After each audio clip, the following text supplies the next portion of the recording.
La gifle résonna dans le hall bondé du terminal 2 hommes comme un coup de feu. Yasmine Ben Ali sentit sa joue brûler tandis que les regards de centaines de passagers se tournaient vers elle. « Disparais !» hurla Étienne Moreau, son visage d'ordinaire impassible déformé par une rage glaciale, ses yeux gris acier ne laissant transparaître aucune trace de l'homme qu'il avait serré contre lui 3 nuits plus tôt. « Bonjour ma belle famille, ravi de vous retrouver pour une nouvelle histoire de Marie-Claire. Dites-moi de quelle ville vous m'écoutez aujourd'hui et pensez à vous abonner à la chaîne. Nous grandissons ensemble et chaque abonnement compte énormément pour moi. » C'était un mardi de juin 2020 et l'aéroport de Toulouse-Blagnac suffoquait sous une chaleur poisseuse qui rendait l'air presque palpable. Yasmine portait son uniforme impeccable d'hôtesse de l'air, chemisier blanc cassé, jupe bleu marine ajustée, foulard de soie noué avec précision, mais elle avait l'impression que chaque fibre de tissu pesait des tonnes sur sa peau moite. Ses jambes tremblaient tellement qu'elle dut s'appuyer contre le comptoir d'enregistrement pour ne pas s'effondrer. L'odeur métallique de la peur emplissait sa bouche, tandis qu'elle fixait l'homme qu'elle croyait aimer, l'homme dont elle portait secrètement l'enfant depuis 8 semaines. Étienne se tenait à 3 mètres d'elle, entouré de ses avocats en costume sombre et de responsables de la communication qui gesticulaient frénétiquement avec leur téléphone. Derrière lui, sur les écrans géants du terminal, CNN International diffusait en boucle les photos volées. Étienne et Yasmine s'embrassant dans la cabine de première classe d'un vol Paris-Dubaï, leurs silhouettes enlacées dans la pénombre violacée des lumières de cabine. Les images avaient été prises 3 semaines auparavant par un passager anonyme qui les avait vendues à un concurrent de la compagnie Air France Plus, dont Étienne était le PDG depuis 5 ans. Le scandale éclatait au pire moment possible, en pleine négociation d'une fusion à 2,3 milliards d'euros avec une compagnie allemande, alors que le conseil d'administration surveillait chaque mouvement d'Étienne avec une suspicion croissante. « Vous comprenez ce que vous avez fait ?» La voix d'Étienne était basse maintenant, sifflante comme du venin. « Vous avez détruit 5 ans de travail, 5 ans de ma vie. » Il s'avança d'un pas et Yasmine recula instinctivement, son dos heurtant le rebord du comptoir. Elle sentit ses ongles griffer la surface lisse du marbre. « Combien vous ont-ils payé pour ces photos ? 10 000 euros ? 20 000, je n'ai rien fait, murmura Yasmine, sa voix à peine audible dans le brouhaha du terminal. Un groupe d'adolescents pointait leur smartphone vers eux, filmant la scène. Une annonce en anglais résonnait dans les haut-parleurs. Dernier appel pour le vol AF 1247 à destination de New York. Étienne, je te jure que je n'ai rien, ne prononce plus jamais mon prénom. Il cracha les mots comme s'il brûlait sa langue. Tu n'es plus employé de cette compagnie. Tu n'es plus rien. Il fit un geste sec de la main et 2 agents de sécurité apparurent à ses côtés. Escortez mademoiselle Ben Ali hors du terminal, immédiatement. Yasmine sentit les mains fermes des agents sur ses bras. Le sol en marbre brillant du terminal sembla se dérober sous ses pieds tandis qu'il la traînait vers la sortie. Elle croisa le regard de ses collègues, Nathalie, Sophie, Jean-Marc, qui détournaient les yeux gênés, incapables de soutenir son regard suppliant. L'une des avocates d'Étienne, une femme aux cheveux gris coupés courts et aux lèvres pincées, murmurait quelque chose à l'oreille d'un journaliste qui griffonnait frénétiquement dans son carnet. « Attends !» Yasmine se débattit, parvenant à se libérer quelques secondes. Elle se tourna vers Étienne, ses yeux noirs brillant de larmes retenues. « Il faut que je te parle, c'est important. S'il te plaît, juste 2 minutes. » Mais Étienne lui tourna déjà le dos, son téléphone collé à l'oreille, sa silhouette élancée disparaissant vers les salons privés de la compagnie. Sa veste Armani, grise anthracite, ondulait derrière lui comme une cape. Les derniers mots qu'elle entendit furent adressés à son interlocuteur. « Oui, le problème est réglé. On peut procéder à la conférence de presse à 15 heures. » Les agents de sécurité la poussèrent à travers les portes automatiques. L'air chaud de juin la frappa comme une gifle supplémentaire chargée des odeurs de kérosène et d'asphalte surchauffé. Le parking longue durée s'étendait devant elle, interminable, les voitures scintillant sous le soleil comme des mirages. Yasmine tomba à genoux sur le trottoir, ses mains pressées contre son ventre encore plat où battait une vie minuscule et non désirée. Son téléphone vibra. Un message de son amie, Leila. « J'ai tout vu sur Twitter. Mon Dieu, Yasmine, appelle-moi. » En dessous, une capture d'écran montrait déjà le titre d'un article en ligne. « Scandale à Air France Plus. Le PDG Étienne Moreau, prise en flagrant délit avec une employée. Les commentaires défilaient, venimeux et cruels. Elle l'a piégé pour de l'argent, typique d'une hôtesse qui veut grimper. Il devrait la poursuivre en justice. Yasmine éteignit son téléphone d'une main tremblante. À travers ses larmes, elle vit un Airbus A380 décoller de la piste 32L, sa masse titanesque s'élevant avec une grâce impossible vers le ciel d'un bleu aveuglant. Elle avait volé sur ces appareils pendant 7 ans, aimant chaque instant passé entre terre et ciel, où les problèmes du monde en bas semblaient si petits et insignifiants. Maintenant, tout cela était terminé. Elle ne savait pas encore qu'elle ne remettrait plus jamais les pieds dans un cockpit, qu'elle passerait les 4 prochaines années à survivre dans un studio exigu de Montpellier, travaillant comme caissière dans un supermarché Carrefour, élevant seule un petit garçon aux yeux gris acier identiques à ceux de son père. Qu'elle apprendrait à vivre avec le poids constant de la honte et de la colère, à répondre aux questions innocentes de son fils sur l'absence de son papa. Et qu'un jour de septembre 2024, dans un autre aéroport, dans une autre vie, leurs chemins se croiseraient à nouveau de la manière la plus cruelle qui soit. Mais pour l'instant, sous le soleil impitoyable de Toulouse, Yasmine Benali n'était qu'une femme brisée qui venait de perdre tout ce qu'elle avait. 4 ans et 3 mois plus tard, l'aéroport Charles de Gaulle bourdonnait de l'activité frénétique d'un mercredi matin de septembre. Yasmine traversait le terminal 2F d'un pas rapide, tirant derrière elle une petite valise à roulettes roses ornée d'autocollants de Mickey Mouse. Sa main libre serrait fermement celle d'un petit garçon de 3 ans et 3 mois qui trottinait à ses côtés, ses baskets lumineuses clignotant à chaque pas. L'enfant levait constamment les yeux vers les plafonds vertigineux, bouche bée devant les avions visibles par les immenses baies vitrées. « Maman, regarde !» Un gros avion blanc. Naël pointait du doigt un Boeing 777 d'Emirates qui roulait lentement vers sa porte d'embarquement. Ses yeux gris acier, exactement la même nuance que ceux de son père, brillaient d'excitation pure. Ses boucles brunes rebelles refusaient de rester coiffées malgré les efforts matinaux de Yasmine, et une mèche tombait continuellement sur son front. Il portait un petit sweatshirt bleu marine avec un avion brodé dessus, un jean élastique et un sac à dos Paw Patrol presque aussi grand que lui. « Oui, mon cœur, c'est magnifique. » Yasmine s'efforçait de garder une voix légère, mais son cœur battait trop vite. Revenir dans un aéroport après tout ce temps ressemblait à marcher sur un champ de mines émotionnelles. Chaque uniforme d'hôtesse qu'elle croisait, chaque annonce de vol, chaque odeur de café et de pain au chocolat provenant des boutiques La Durée lui rappelait ce qu'elle avait perdu. Mais sa mère avait subi une opération du genou à Lyon et Yasmine n'avait pas eu le choix que de prendre l'avion depuis Montpellier avec Naël pour aller l'aider pendant quelques jours. L'argent était rare, toujours. Yasmine gagnait 1400 € par mois comme caissière au carrefour de la route de Nîmes et après le loyer de son studio à 680 €, les charges, la nourriture, les couches et vêtements pour Naël, il ne restait presque rien. Elle avait économisé pendant 8 mois pour s'offrir ses billets d'avion, les places les moins chères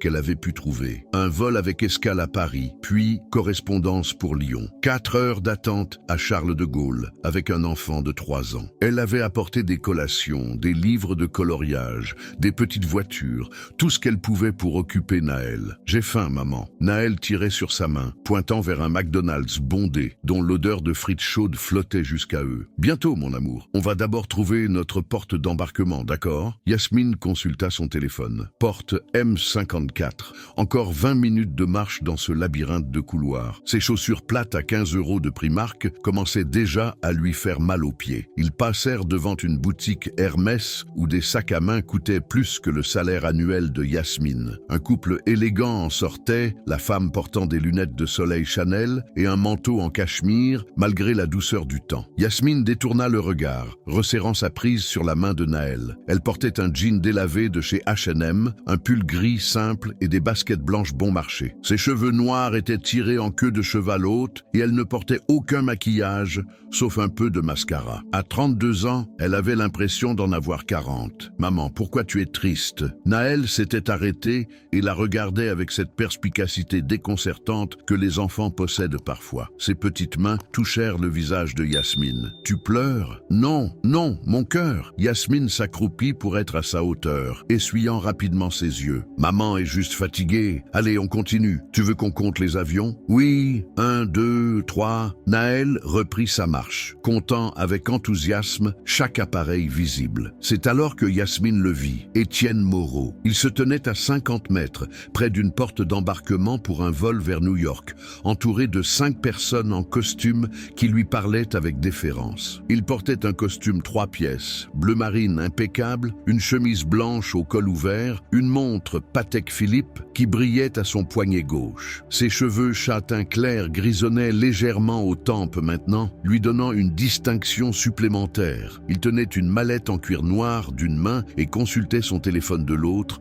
hochant la tête à quelque chose que lui disait une femme blonde à ses côtés. Le monde de Yasmine bascula. 4 ans. 4 années de silence, de colère, de nuits blanches, de questions sans réponse. 4 années à élever seul leur fils, tout en se demandant si elle devait le contacter, si elle devait lui imposer Naël, si elle avait le droit de bouleverser la vie qu'il s'était construite sans elle. 4 années à regarder Naël grandir avec le visage de son père, à voir ses expressions, ses gestes, sa manière de froncer les sourcils quand il se concentrait. Tout chez cet enfant hurlait l'ADN d'Étienne Moreau. « Maman ?» La voix de Naël la ramena brusquement à la réalité. Il tirait sur sa main. Sûr, on y va? Yasmine ouvrit la bouche pour répondre quand Naël, sans avertissement, lâcha sa main et se mit à courir vers une fontaine d'eau près de laquelle se trouvait une distributrice de bonbons. Naël, elle s'élança derrière lui, son cœur explosant dans sa poitrine. Naël, reviens ici! L'enfant courait droit vers Étienne. Yasmine accéléra,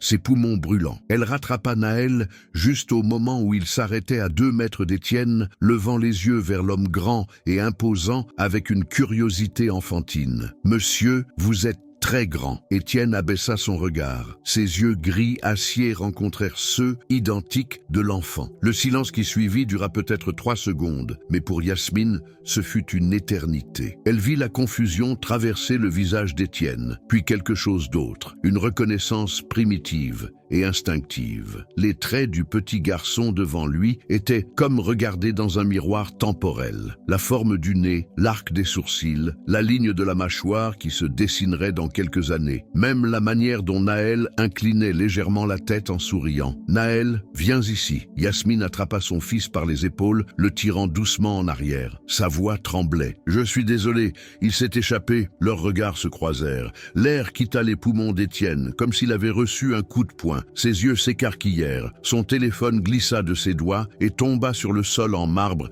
avec un bruit sourd. Yasmine. Les assistants d'Étienne s'étaient tus, observant la scène avec une confusion croissante. La femme blonde toucha le bras d'Étienne. « Monsieur Moreau, tout va bien ?» Mais Étienne ne l'entendait pas. Il fixait Yasmine, puis Naël, puis à nouveau Yasmine. Son cerveau analytique, celui qui avait bâti un empire aérien, faisait des calculs rapides. 4 ans. L'enfant avait environ 3 ans. Les yeux. Mon Dieu, ses yeux. C'est... La voix d'Étienne était rauque. C'est mon... Viens, Naël. Yasmine ramassa sa valise d'une main tremblante, serrant l'autre main de son fils si fort qu'il gémit doucement. Elle recula, ses jambes menaçant de céder sous elle. On doit y aller. Notre vol...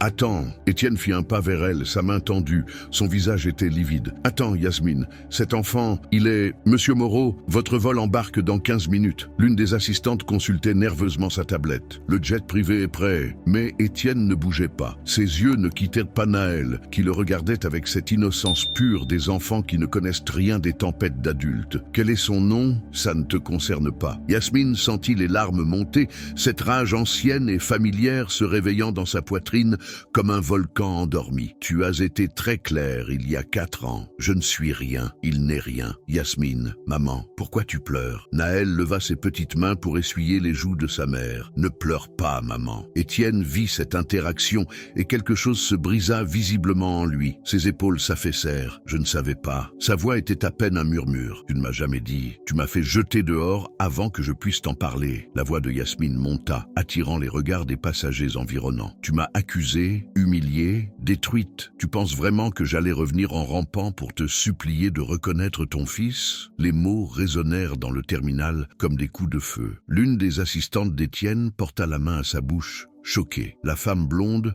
recula d'un pas, les yeux écarquillés. Ton fils, répéta Étienne comme si les mots étaient dans une langue étrangère qu'il peinait à comprendre. Oui, ton fils. Yasmine sentit toutes les années de douleur refoulées exploser. Il s'appelle Naël Benali Moreau. Il a 3 ans et 3 mois. Il aime les avions, les dinosaures, et il me demande chaque jour pourquoi il n'a pas de papa. Maintenant, si tu veux bien nous excuser, nous avons un vol à prendre. Elle se tourna brusquement, tirant Naël qui protestait. Maman, pourquoi on court? On ne court pas, mon cœur. On marche vite. Derrière elle, elle entendit la voix d'Étienne, plus forte maintenant, désespérée. Yasmine, attends, je t'en prie. Mais elle ne se retourna pas. Elle ne pouvait pas. Si elle le faisait, si elle voyait l'expression sur son visage, elle savait qu'elle s'effondrerait complètement. Alors elle marcha, ses jambes mécaniques, Naël trottinant à ses côtés, confus mais obéissant. Ils atteignirent la porte M54 5 minutes plus tard. Yasmine s'assit sur l'un des sièges en plastique rigide, Naël grimpant sur ses genoux. Elle le serra contre elle, respirant l'odeur de son shampoing à la pomme, sentant son petit cœur battre contre sa poitrine. « C'était qui, le grand monsieur ?» demanda Naël, ses yeux curieux levés vers elle. Yasmine ferma les yeux, une larme roulant sur sa joue. « Personne, mon amour, juste quelqu'un que maman connaissait il y a longtemps. Il était gentil ?» La question innocente déchira quelque chose en Yasmine. « Je ne sais pas, » murmura-t-elle. « Je ne sais vraiment pas. » Son téléphone vibra, un numéro inconnu. Elle l'ignora. Il vibra à nouveau, puis encore. Finalement, un message apparut. « Yasmine, c'est Étienne. S'il te plaît, il faut qu'on parle. Je suis désolé. Je suis tellement désolé. J'ai eu ton numéro par les anciens fichiers RH. Ne pars pas, s'il te plaît. » Yasmine éteignit son téléphone et le glissa dans son sac. Elle regarda par la baie vitrée où un avion décollait, s'élevant vers le ciel gris de septembre, emportant avec lui des centaines de vies, de rêves, de secrets. Dans 20 minutes, elle serait dans l'avion pour Lyon. Dans 2 heures, elle serait loin de Paris, loin de cet aéroport, loin d'Étienne Moreau. Mais au fond de son cœur, elle savait que tout venait de changer, parce qu'Étienne savait maintenant. Et un homme comme lui ne laisserait jamais une telle révélation sans suite. La question était, que ferait-elle quand il reviendrait inévitablement dans sa vie? Le vol pour Lyon fut un cauchemar de turbulences émotionnelles que Yasmine masqua tant bien que mal derrière des sourires forcés pour Naël. L'enfant, fasciné par son premier vol en avion, colla son visage contre le hublot pendant toute la montée, comptant les nuages, pointant du doigt les villages miniatures en contrebas. Yasmine, elle, fixait le siège devant elle, son esprit rejouant en boucle la scène à Charles de Gaulle. Le regard d'Étienne quand il avait vu Naël. Ce moment de reconnaissance pure, primitive. L'effroi dans ses yeux. Non, pas de l'effroi. Quelque chose de plus complexe. Du choc, oui, mais aussi... Quoi? Du regret? Mesdames et messieurs, nous amorçons notre descente vers Lyon-Saint-Exupéry. Yasmine sursauta, réalisant qu'elle avait passé tout le vol dans une transe. Ses mains tremblaient, elle les cacha sous ses cuisses. À l'aéroport de Lyon, sa mère Fatima l'attendait dans un fauteuil roulant, sa jambe gauche plâtrée tendue devant elle. À 60 ans, elle gardait une dignité féroce, malgré la douleur qui tirait ses traits. Ses cheveux gris étaient couverts d'un foulard indigo, et elle portait une djellaba confortable en coton. Dès qu'elle vit Yasmine, ses yeux noirs perspicaces se plissèrent. « Qu'est-ce qui s'est passé ?» demanda-t-elle en arabe dialectal, avant même de saluer sa fille. « Rien, maman. » Yasmine se pencha pour l'embrasser, Naël se jetant dans les bras de sa grand-mère avec des cris joyeux. « Comment va ta jambe ?»« Ma jambe ira bien. Toi, par contre ?» Fatima étudia le visage de sa fille. « Tu as l'air d'avoir vu un djinn. »« Mamie !» Naël grimpait déjà sur les genoux de Fatima malgré le plâtre. « J'ai pris l'avion !» C'était trop bien, on était dans les nuages. Le trajet en taxi jusqu'à l'appartement de Fatima dans le quartier de la Guillotière fut rempli du bavardage incessant de Naël et des questions inquiètes que Fatima posait du regard à sa fille. Ce ne fut que le soir, après avoir couché Naël sur un matelas gonflable dans le petit salon, que les deux femmes purent parler. Elles s'assirent dans la minuscule cuisine aux murs carrelés de bleu et blanc, une théière en argent fumant entre elles. Par la fenêtre ouverte montaient les bruits de la rue, des voix en arabe, en français, le klaxon d'une voiture, le rire de jeunes traînant devant l'épicerie halal. L'appartement sentait le thé à la menthe,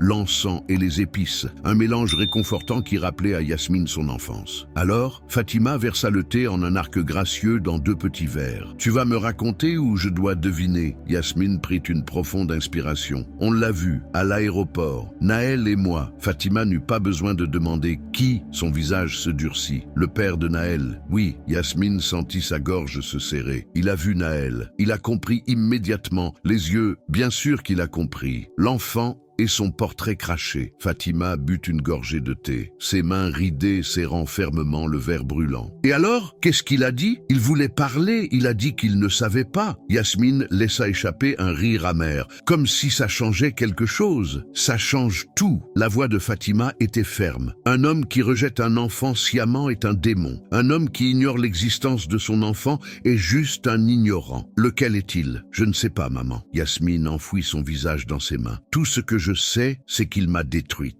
Il m'a accusée, humiliée devant des centaines de personnes. Il m'a fait licencier, j'étais enceinte et terrifiée, et il m'a traitée comme de la merde. Langage, réprimanda doucement Fatima, mais ses yeux brillaient de colère. Cet homme est riche, extrêmement, alors il va vouloir l'enfant. Fatima hocha la tête comme si c'était une évidence. Les riches veulent toujours contrôler, posséder. Il va essayer de te prendre Naël. La panique explosa dans la poitrine de Yasmine. Non, il ne peut pas. Naël est à moi. Je l'ai élevé seul. Je me suis battu pour chaque euro, chaque sourire, chaque nuit blanche. Il ne peut pas débarquer maintenant et... Calme-toi. Fatima posa sa main sur celle de sa fille. Je dis juste que tu dois être prête. Cet homme a de l'argent, du pouvoir. S'il veut son fils, il utilisera les deux. Le téléphone de Yasmine vibra sur la table. Encore ce numéro inconnu. 3 appels manqués. Elle l'ignora. C'est lui? Demanda Fatima. Probablement. Réponds. Quoi? Non. Réponds, répéta Fatima avec cette autorité maternelle impossible à contester. Cache-toi, ignore-le, et tu lui donnes le pouvoir. Confronte-le, et tu reprends le contrôle. Yasmine fixa le téléphone vibrant. Son cœur martelait. Puis, avant de pouvoir changer d'avis, elle décrocha. Allô? Yasmine, la voix d'Étienne était rauque, épuisée. Dieu merci, je pensais que tu ne répondrais jamais. Qu'est-ce que tu veux? Je veux... Elle entendit qu'il prenait une profonde inspiration. Je veux parler. Face à face, s'il te plaît. Il n'y a rien à dire. J'ai un fils. Les mots sortirent tremblants. J'ai un fils dont j'ignorais l'existence. Tu ne penses pas que ça mérite une conversation? Tu m'as accusé d'avoir vendu des photos, Étienne. Tu m'as fait humilier publiquement. Licencié. Tu m'as détruite. Yasmine sentit sa voix monter. Alors non, je ne pense pas que tu mérites quoi que ce soit. Tu as raison. Tu as absolument raison. Sa voix se brisa légèrement. Ce que j'ai fait était impardonnable. J'étais terrifié, sous pression énorme pour la fusion, et j'ai pris la solution la plus facile, te blâmer, te sacrifier pour sauver ma réputation, et chaque jour depuis, chaque putain de jour, je ne jure pas. Mon fils dort à côté. Un silence. Puis, plus doucement, notre fils. Ces mots la frappèrent comme une gifle. Non, mon fils, tu as renoncé à ce droit il y a 4 ans. Je ne savais pas. L'angoisse perçait maintenant clairement dans sa voix. Yasmine, si j'avais su que tu étais enceinte, tu aurais fait quoi? Tu m'aurais proposé de l'argent pour avorter? Pour disparaître avec un chèque de silence? Non, la réponse vint immédiatement, avec une certitude qui l'a surpris. Non, je ne sais pas ce que j'aurais fait, mais pas ça, jamais ça. Yasmine ferma les yeux. Fatima l'observait avec cette intensité qui ne manquait rien. Où es-tu? Demanda Étienne. Ça ne te regarde pas. Lyon, tu es à Lyon. J'ai vérifié ton billet dans l'ancien système. Tu es chez ta mère. La colère explosa. Tu m'espionnes? Je cherche mon fils.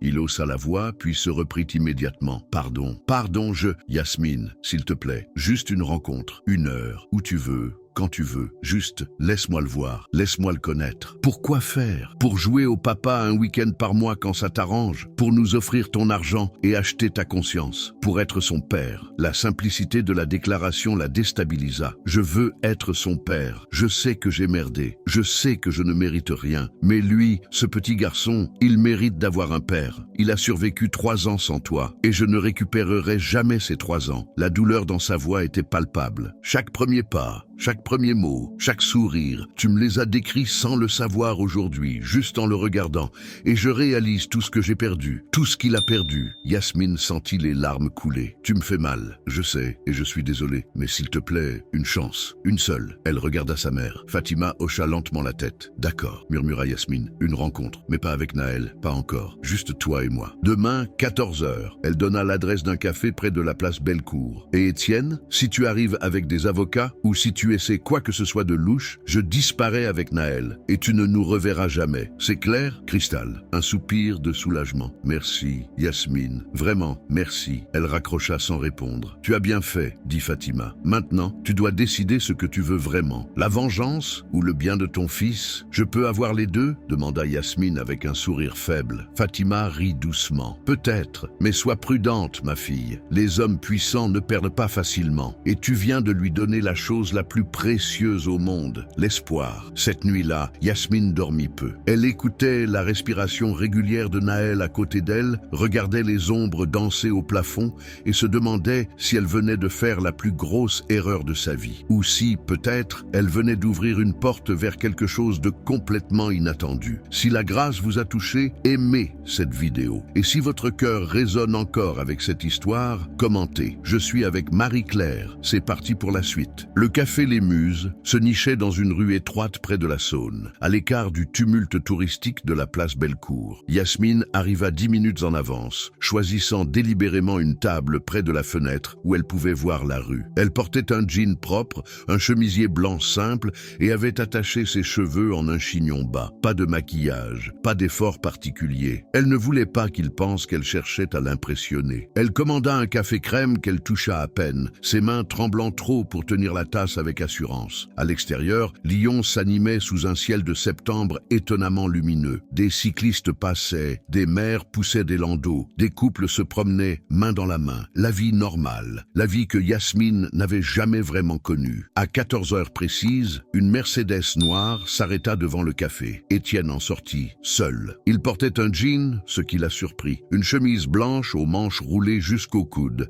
et des lunettes de soleil qu'il retira en entrant. Ses yeux balayèrent la salle et se posèrent sur elle. Pendant une seconde interminable, ils se regardèrent simplement. Puis Étienne s'avança et Yasmine remarqua qu'il marchait différemment, plus lentement, comme un homme qui porte un poids invisible. Il s'assit en face d'elle sans demander la permission et elle vit alors ce qu'elle n'avait pas remarqué à l'aéroport. Les cernes sous ses yeux, les nouvelles rides au coin de sa bouche, le gris plus prononcé dans ses cheveux. Il avait vieilli en 4 ans, peut-être autant qu'elle. « Merci d'être venu », dit-il simplement. Yasmine hocha la tête, ne faisant pas confiance à sa voix. Un serveur s'approcha. Étienne commanda un expresso, attendit que l'homme s'éloigne, puis croisa ses mains sur la table. Yasmine remarqua qu'il ne portait pas d'alliance. Elle ne savait pas pourquoi cette observation lui importait. « Je ne sais pas par où commencer », admit-il. « Que dirais-tu de « désolé » Sa voix était plus cassante qu'elle ne l'avait prévu. « Désolé ne suffira jamais. » Il soutint son regard. « Mais je le suis, profondément, sincèrement désolé. Pour tout, pour t'avoir accusé, pour t'avoir humilié, pour avoir détruit ta carrière, ta réputation, pour n'avoir jamais cherché la vérité. Pourquoi maintenant ?» demanda Yasmine. « Qu'est-ce qui a changé ?» J'ai passé la nuit éveillé, toute la nuit, à repenser à ce jour de juin 2020. Il passa une main fatiguée sur son visage. Les photos avaient fuité 2 jours avant une réunion cruciale avec les Allemands. Le conseil d'administration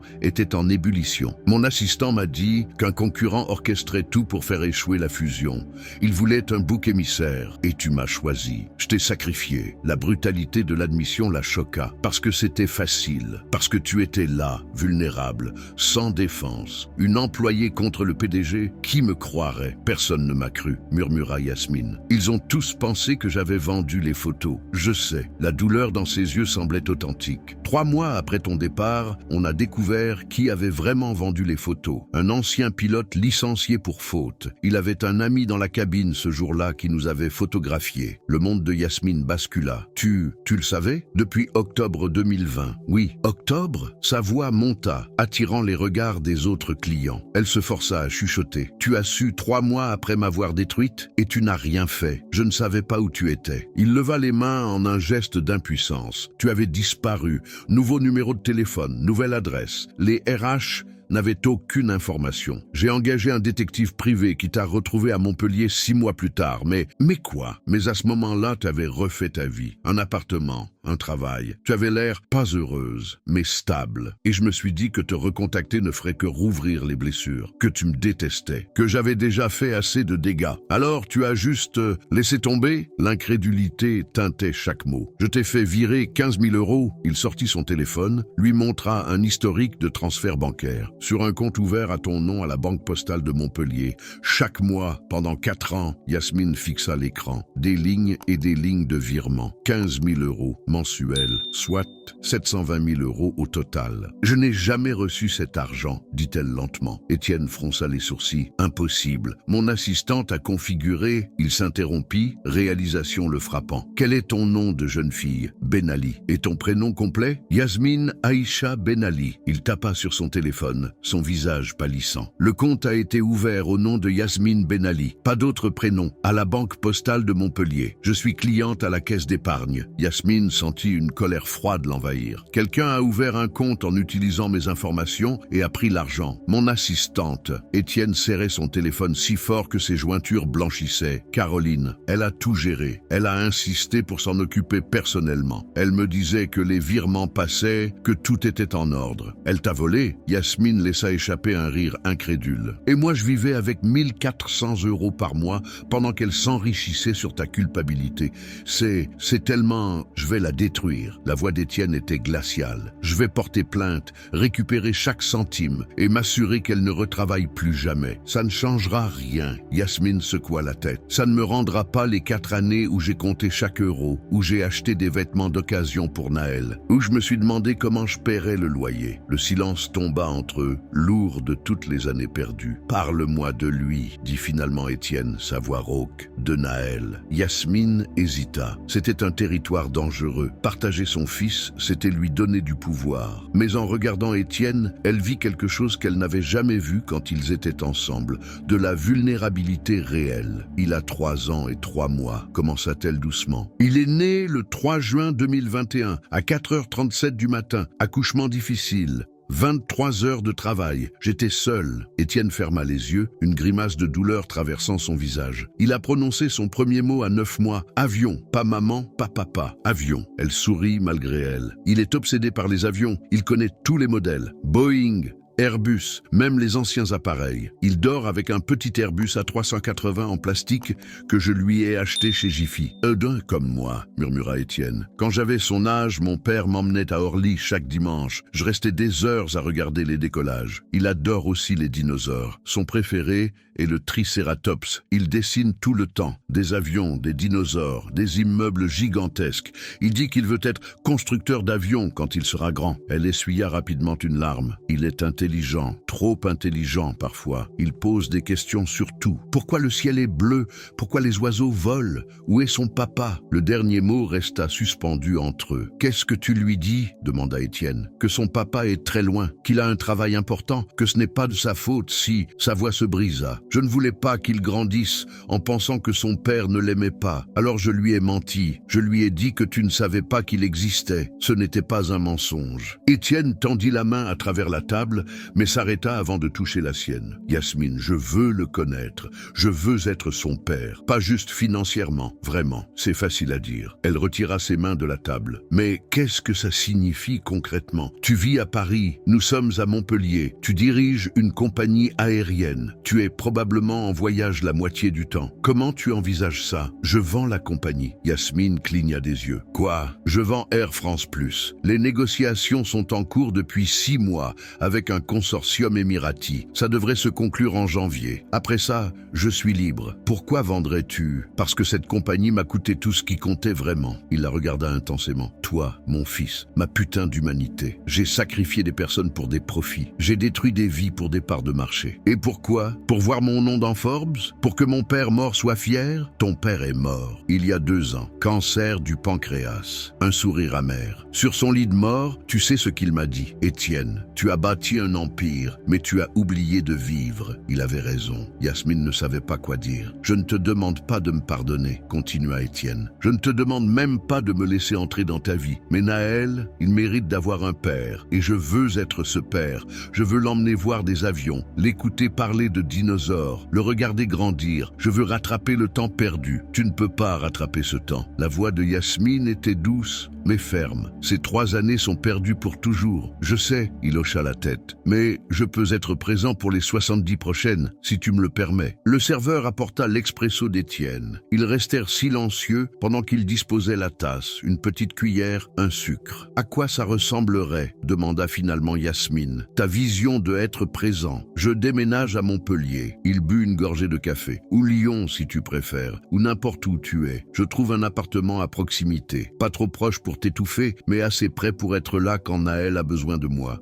Et si je refuse? Alors, je respecte ton choix. Il soutint son regard. Je ne te menacerai pas de bataille juridique. Je ne te harcèlerai pas. Mais je te demanderai de reconsidérer, encore et encore, parce que ce petit garçon, notre fils, il mérite d'avoir 2 parents qu'il aime. Je ne t'aime plus. Les mots sortirent plus durement qu'elle ne l'avait voulu. Je sais, quelque chose passa dans les yeux d'Étienne. Une blessure rapide, soigneusement cachée. Je ne te demande pas de m'aimer. Je te demande de me laisser aimer mon fils. Yasmine but une gorgée de son café froid, gagnant du temps. Son esprit tourbillonnait. Pouvait-elle lui faire confiance? Devait-elle lui faire confiance? Naël méritait-il de connaître son père, même si ce père avait détruit sa mère? Je vais y réfléchir, dit-elle finalement. Mais j'ai des conditions. Dis-moi. D'abord, tu ne rencontres pas Naël tant que je ne suis pas prête. Ça pourrait être 1 semaine, 1 mois, je ne sais pas, mais c'est moi qui décide, d'accord? Deuxièmement, si tu entres dans sa vie, tu y restes. Tu ne disparais pas quand ça devient difficile ou ennuyeux. Tu ne le traites pas comme un jouet dont tu te lasses. Jamais. La conviction dans sa voix était totale. Troisièmement, tu ne lui achètes pas son affection. Pas de cadeaux somptueux, pas de promesses extravagantes. Il a besoin d'un père, pas d'un distributeur de billets. Compris. Quatrièmement, elle prit une profonde inspiration. Tu me paies une pension alimentaire rétroactive, pas pour moi.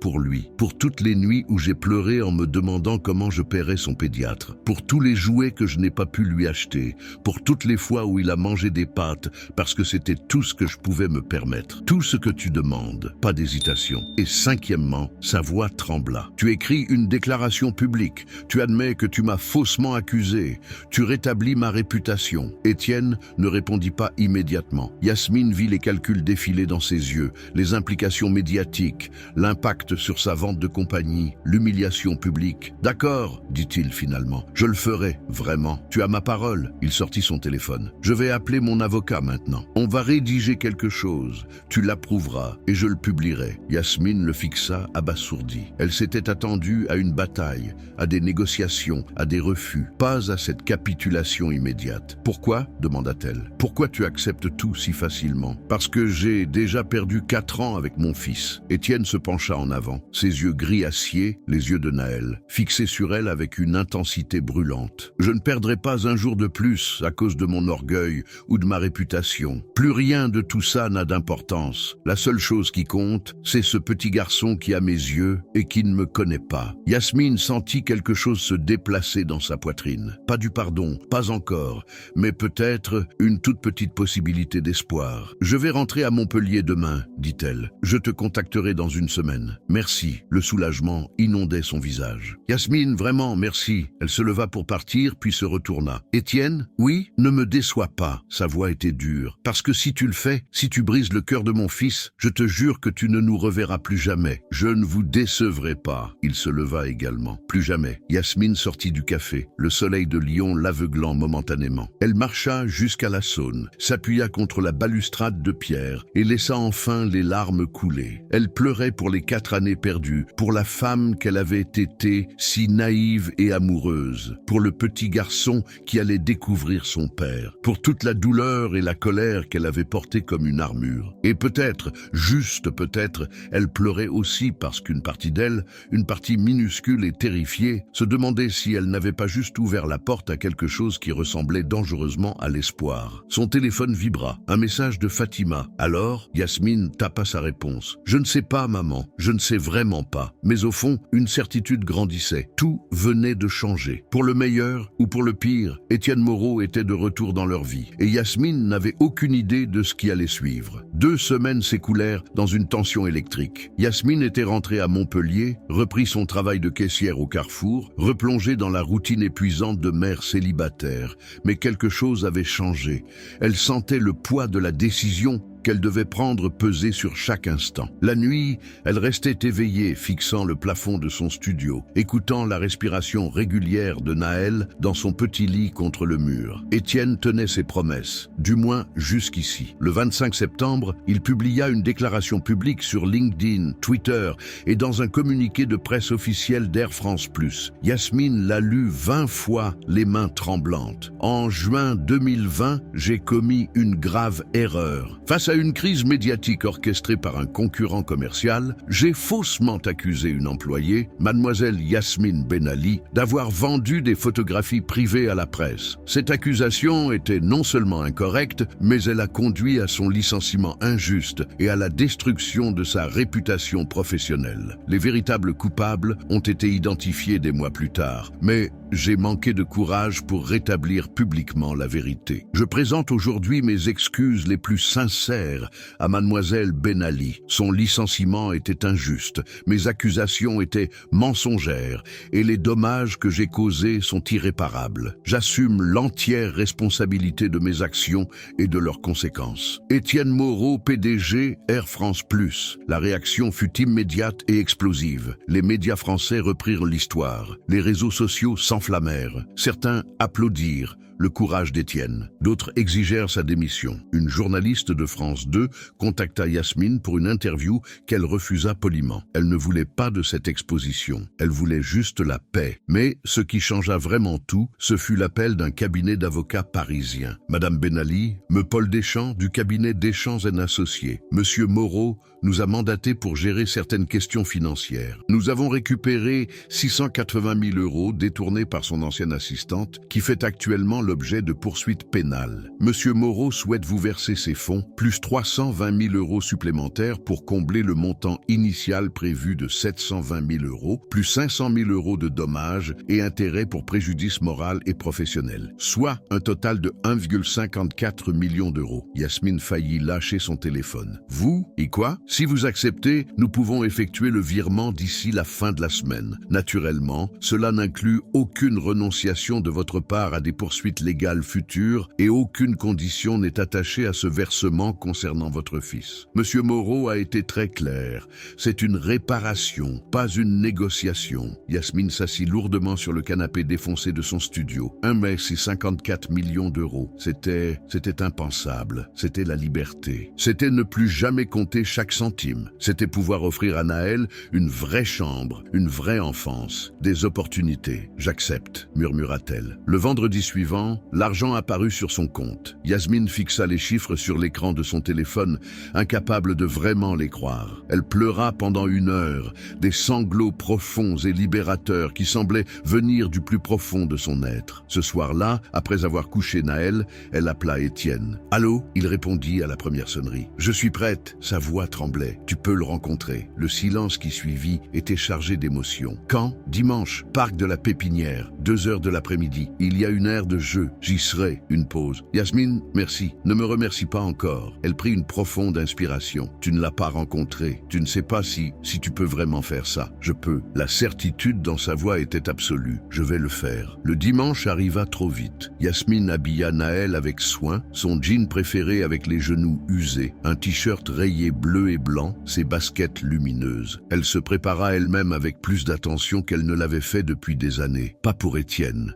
se dit-elle, pour elle-même, pour avoir l'air de quelqu'un qui avait survécu. Le parc de la Pépinière bourdonnait d'activité sous un ciel d'octobre étonnamment bleu. Des familles pique-niquaient sur l'herbe, des enfants criaient joyeusement sur les balançoires, des couples promenaient leurs chiens. L'air sentait les feuilles mortes et le pain chaud d'une boulangerie proche. Yasmine et Naël arrivèrent 5 minutes en avance. Elle s'assit sur un banc près de l'aire de jeu, regardant Naël grimper immédiatement sur une structure d'escalade. Son cœur battait si fort qu'elle avait l'impression qu'il allait exploser. À exactement 14 heures, elle vit Étienne arriver. Il portait un jean délavé, un pull gris simple, des baskets blanches. Rien d'ostentatoire. Il tenait quelque chose dans ses mains, un petit paquet cadeau. Mais en voyant l'expression sur le visage de Yasmine, il le glissa rapidement dans sa veste. « Bonjour », dit-il doucement en s'approchant. « Bonjour ». Yasmine se leva, ses jambes tremblant légèrement. « Il est là-bas », le pull rayé. Étienne tourna son regard vers l'aire de jeu et se figea. Naël venait de réussir à grimper au sommet de la structure et levait ses bras en triomphe. « Maman, regarde comme je suis haut, je vois mon cœur. Fais attention. » Étienne ne bougeait pas, ne respirait presque pas. Il regardait son fils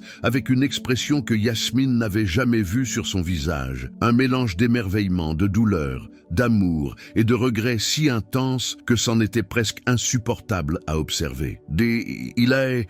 La voix d'Étienne se brisa. Il est parfait, oui. Yasmine sentit ses propres yeux se mouiller. Il l'est. Naël descendit de la structure et courut vers Yasmine, s'arrêtant net en voyant l'homme grand à côté de sa mère. Ses yeux gris acier, si identiques à ceux d'Étienne, s'écarquillèrent. « Maman !» C'est le monsieur de l'aéroport. Étienne s'accroupit pour être à la hauteur de l'enfant, un geste prudent et respectueux. « Bonjour Naël, je m'appelle Étienne. » Naël inclina la tête, étudiant cet étranger avec la curiosité sans filtre des enfants. « Vous avez les mêmes yeux que moi. » Étienne laissa échapper un rire tremblant, essuyant rapidement une larme. « Oui, c'est vrai. Pourquoi ?» Yasmine intervint, s'accroupissant également. « Naël, mon cœur, tu te souviens quand tu me demandes où est ton papa ?» L'enfant hocha la tête solennellement. « Il est loin. Tu as dit qu'il avait un travail important. C'est vrai, mais il est là maintenant. » Elle prit une profonde inspiration. « Étienne est ton papa. » Le silence qui suivit sembla durer une éternité. Naël regarda Étienne, puis Yasmine, puis à nouveau Étienne. Son petit visage passa par une série d'expressions. Confusion, incrédulité, espoir. « Mon papa ?» Sa voix était si petite. « Mon vrai papa ?» Oui. Étienne tendit une main tremblante, s'arrêtant juste avant de toucher l'épaule de Naël. « Ton vrai papa. Je suis désolé d'avoir mis si longtemps à venir,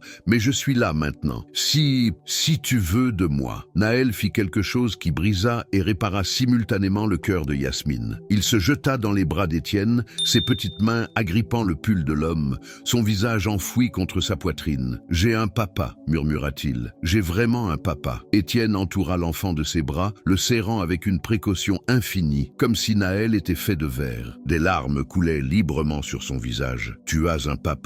Et il ne va nulle part, je te le promets. » Yasmine détourna le regard, donnant à ce moment son intimité, essuyant ses propres larmes. Autour d'eux, le parc continuait son existence. Enfants riant, oiseaux chantant, vie circulant avec son indifférence habituelle. Mais pour ces trois personnes, le monde venait de se réaligner sur un nouvel axe. Après un long moment, Naël se recula, regardant Étienne avec un sérieux intense. « Tu aimes les avions ?» Étienne rit, un son mouillé et brisé. « J'adore les avions. Moi aussi, je connais plein d'avions. Tu veux que je te montre mes voitures avions ?» Il fouilla dans son petit sac à dos en sortant une collection de jouets en plastique usé. « Regarde, celui-là c'est un Airbus A380 et celui-là c'est un Boeing 747, mais il est vieux maintenant. » Et Étienne s'assit sur l'herbe, Naël grimpant immédiatement sur ses genoux comme s'il l'avait toujours fait. Ils parlèrent avion pendant 20 minutes, Étienne expliquant patiemment les différences entre les modèles, Naël posant 1000 questions avec son enthousiasme débordant. Yasmine les observait depuis le banc, son cœur oscillant entre une douleur sourde et quelque chose qui ressemblait dangereusement au contentement. C'était étrange de voir Naël avec son père. Étranger encore de voir à quel point c'était naturel, comme si une pièce manquante venait de trouver sa place. « Il peut rester pour le goûter ?» demanda soudain Naël, levant ses yeux pleins d'espoir vers Yasmine. Yasmine regarda Étienne. Il ne demandait rien, ne présumait rien. Il attendait simplement sa permission. « Oui », dit-elle doucement, « il peut rester. » Ils allèrent dans un petit café près du parc. Naël commanda un chocolat chaud et un pain au chocolat, grimpant sur la chaise entre Yasmine et Étienne. Il bavardait sans arrêt, racontant à son père nouvellement découvert tout sur sa vie. Son dessin animé préféré, Pat' Patrouille, son meilleur ami à la crèche, Mathéo, la fois où il avait vu un vrai avion de près à l'aéroport. C'était tellement grand, papa. Papa, le mot résonnait chaque fois, et Yasmine voyait Étienne tressaillir légèrement, comme si chaque utilisation était à la fois une récompense et une blessure. Quand Naël se leva pour aller aux toilettes avec Yasmine, Étienne resta seul à la table. Il regardait par la fenêtre, ses mains enroulées autour de sa tasse de café, et Yasmine vit les larmes silencieuses couler à nouveau. « Papa, tu es triste ?» demanda Naël en revenant, grimpant directement sur les genoux d'Étienne. « Non, mon bonhomme. » Étienne serra l'enfant contre lui. « Je suis heureux, tellement heureux que je pleure. »« Les adultes sont bizarres, » déclara Naël avec le sérieux d'un philosophe de 3 ans, ce qui fit rire Étienne et Yasmine simultanément. Le soleil déclinait quand ils quittèrent le café. Naël tenait une main de chaque parent, se balançant entre eux avec des cris de joie. « Plus haut !» Plus haut, ils le soulevèrent ensemble et pour un instant, un seul instant parfait, ils ressemblaient à une famille normale. « Quand est-ce que je te revois ?» demanda Naël, alors qu'ils arrivaient à la voiture de Yasmine, une vieille Peugeot 206 qui avait connu des jours meilleurs. Étienne regarda Yasmine. « Quand ta maman le permettra. »« Demain ?» demanda Naël avec espoir. « Mercredi, » dit Yasmine. « Papa viendra te chercher à la crèche mercredi. Ça te va ?»« Oui. » Naël fit un câlin écrasant à Étienne. « À mercredi, papa ?» Étienne le serra fort, fermant les yeux. « À mercredi, mon fils. » Une fois Naël attaché dans son siège auto, Yasmine se tourna vers Étienne. Il se tenait près de la voiture, le crépuscule jetant des ombres longues sur le parking. « Tu t'en es bien sorti, » admit-elle. « C'était le plus beau jour de ma vie. » Il la regarda intensément. « Yasmine, je sais que j'ai détruit ce qu'on avait. Je sais que tu ne peux pas me pardonner. Mais je veux que tu saches, je veux être plus qu'un père du week-end. Je veux vraiment être présent. On verra. » Elle ouvrit sa portière. « Un jour à la fois, Étienne. Prouve-le par tes actions, pas tes mots. Je le ferai. » Il fit un pas en arrière. « Merci. Pour aujourd'hui. Pour lui avoir dit. Pour m'avoir donné cette chance. » Yasmine hocha la tête et monta dans sa voiture. En démarrant, elle vit dans le rétroviseur Étienne resté planté là, regardant la voiture s'éloigner, une main levée en un au revoir silencieux. « Maman ?» La voix de Naël venait du siège arrière. « Oui, mon cœur. J'aime mon papa. » Yasmine sentit sa gorge se serrer. « Je sais, bébé, je sais. Tu l'aimes aussi ?» La question la frappa comme un coup de poing. « C'est compliqué, Naël. » « Pourquoi c'est compliqué ? Parce que les adultes sont bizarres. » Elle sourit dans le rétroviseur. « Tu l'as dit toi-même. » Naël rit et le son remplit la voiture comme de la lumière. Cette nuit-là, après avoir couché Naël qui s'était endormi en serrant contre lui son Airbus en plastique et en murmurant « Papa » dans son sommeil, Yasmine s'assit sur son balcon minuscule. Montpellier s'étendait devant elle, ses lumières scintillant dans l'obscurité. Son téléphone vibra, un message d'Étienne. « Merci pour tout, tu lui as donné une enfance. Moi, je ne lui ai rien donné, mais je vais passer le reste de ma vie à essayer de compenser. PS, j'ai commencé à chercher des appartements à Montpellier. Je voudrais être là pour mercredi. » Yasmine fixa le message longuement. Puis, pour la première fois en 4 ans, elle répondit avec quelque chose qui n'était pas de la colère. « D'accord, mais un appartement modeste, Étienne. Naël n'a pas besoin d'un château. Il a juste besoin de toi. » La réponse vint immédiatement. « Compris, à mercredi. » Yasmine posa son téléphone et regarda les étoiles. Quelque part là-haut, des avions traçaient leur chemin lumineux à travers le ciel nocturne. Des centaines de vies en mouvement, cherchant leur destination. Elle ne savait pas où tout cela les mènerait. Si Étienne tiendrait vraiment ses promesses. Si elle pourrait un jour lui pardonner vraiment. Si ce qu'ils avaient eu autrefois pouvait être reconstruit ou si c'était à jamais brisé. Mais pour la première fois en 4 ans, Yasmine Benali ne se sentait plus seule. Et c'était déjà quelque chose. C'était peut-être même un début. Fin.